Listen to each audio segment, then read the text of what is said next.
If you came to this talk expecting social media tips, I should probably start by apologizing. I am not going to help your follower counts, and I have no idea how people monetize.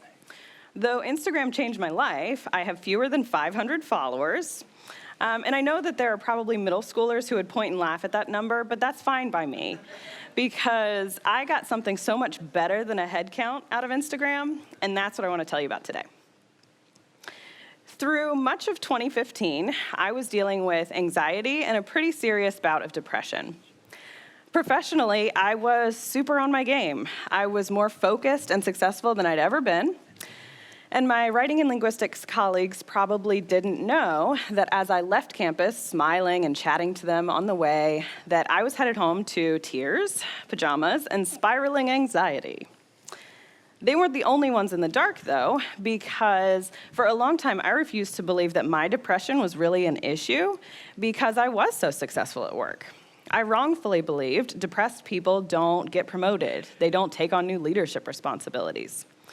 But now when I look back, I can see that in those days, I was doing little more than working, sitting on my couch, and doing it all over again.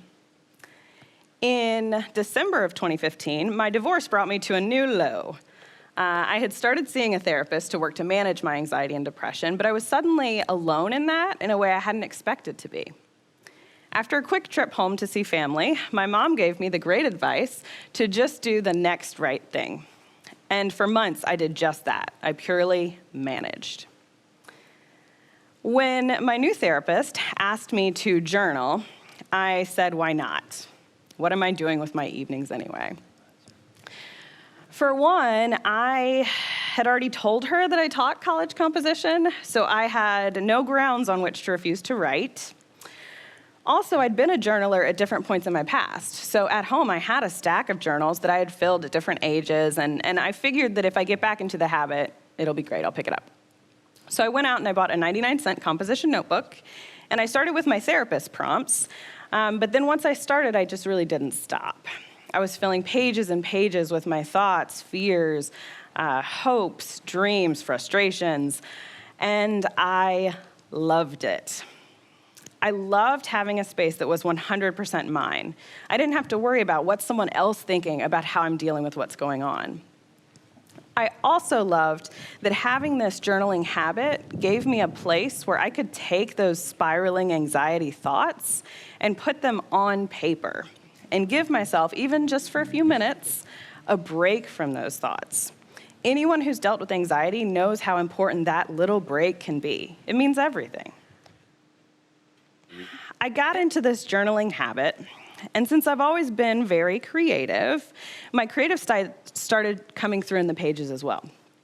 So my goal was to stay in the habit of journaling, but sometimes I didn't feel like writing.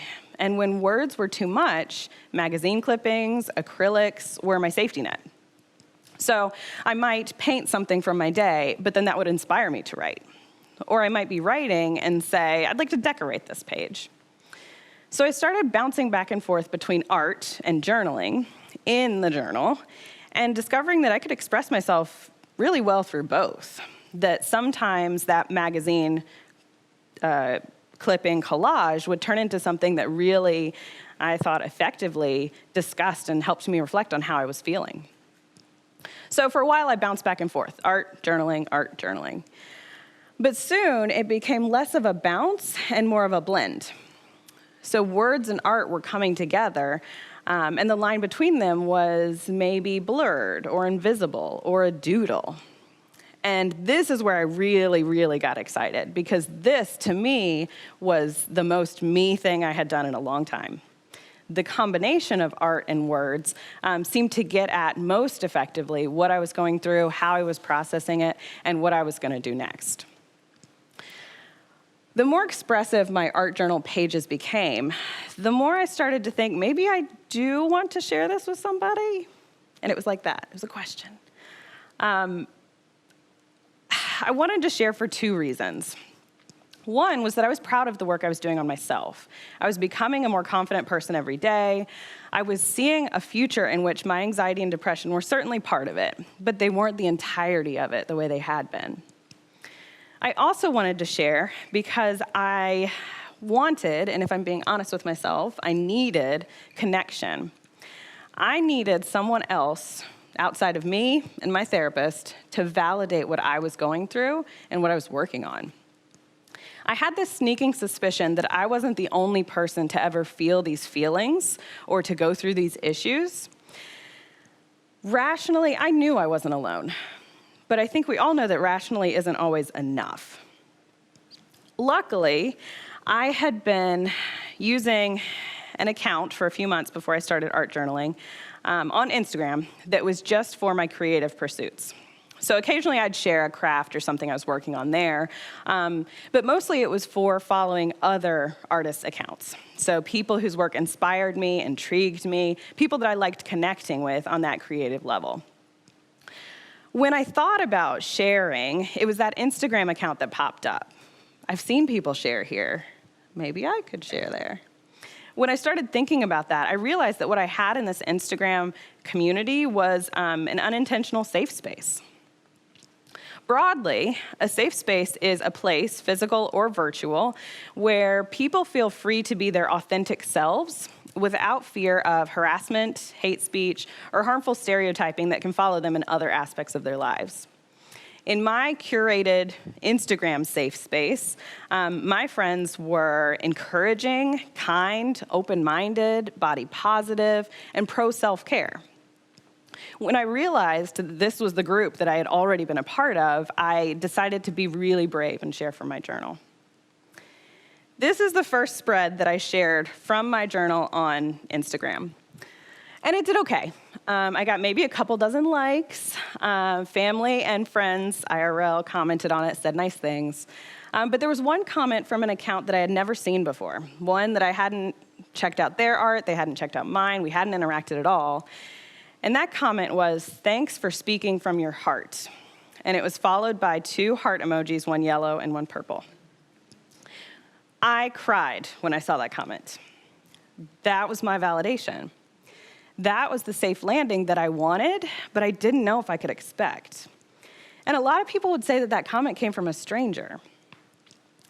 A lot of times when people talk to us about social media, often they're warning us.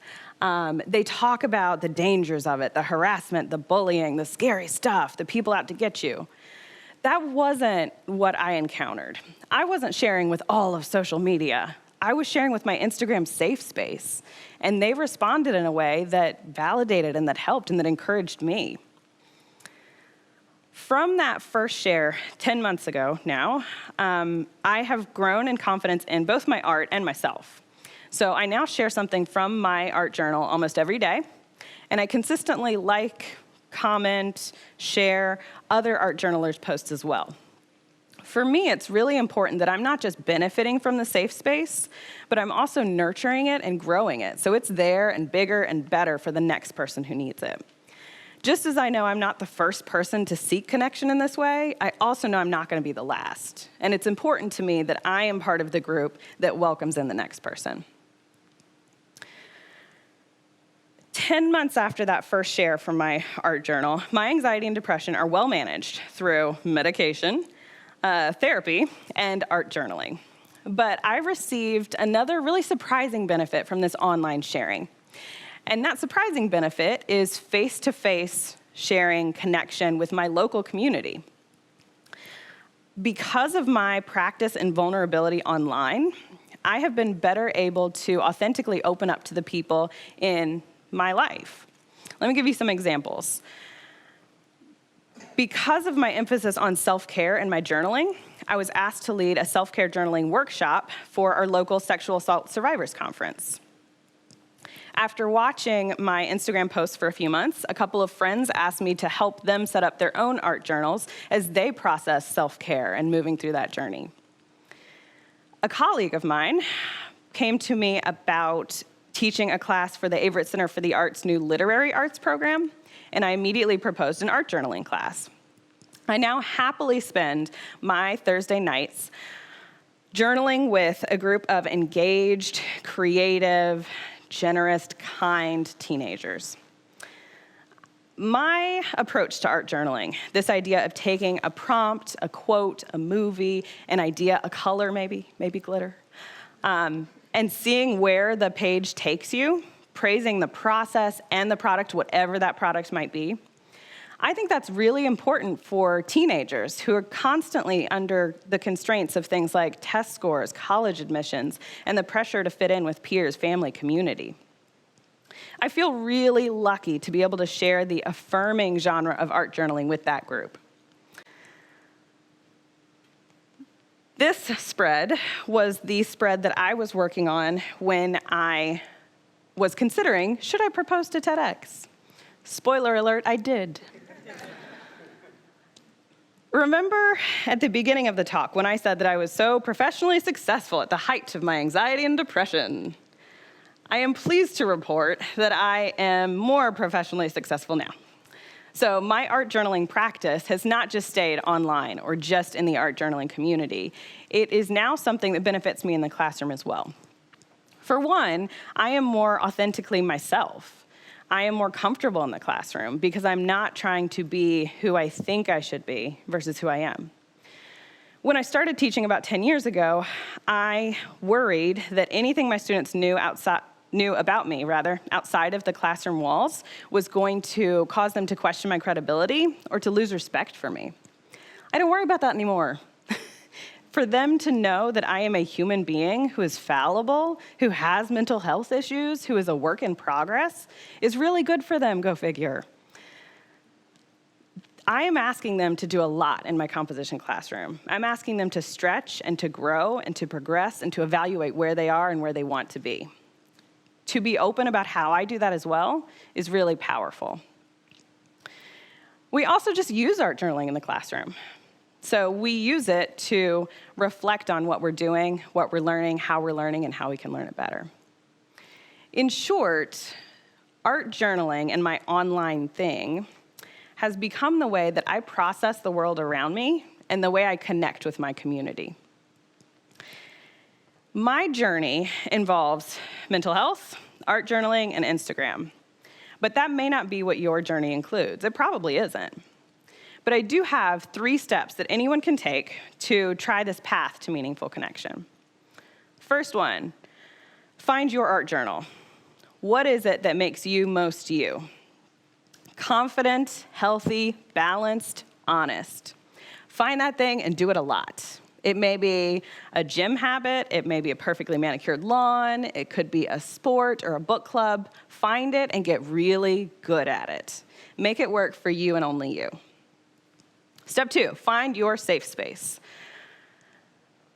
This might be down the hall, it might be down the street, it may be across the world, but find the people who validate and encourage you at your most authentic.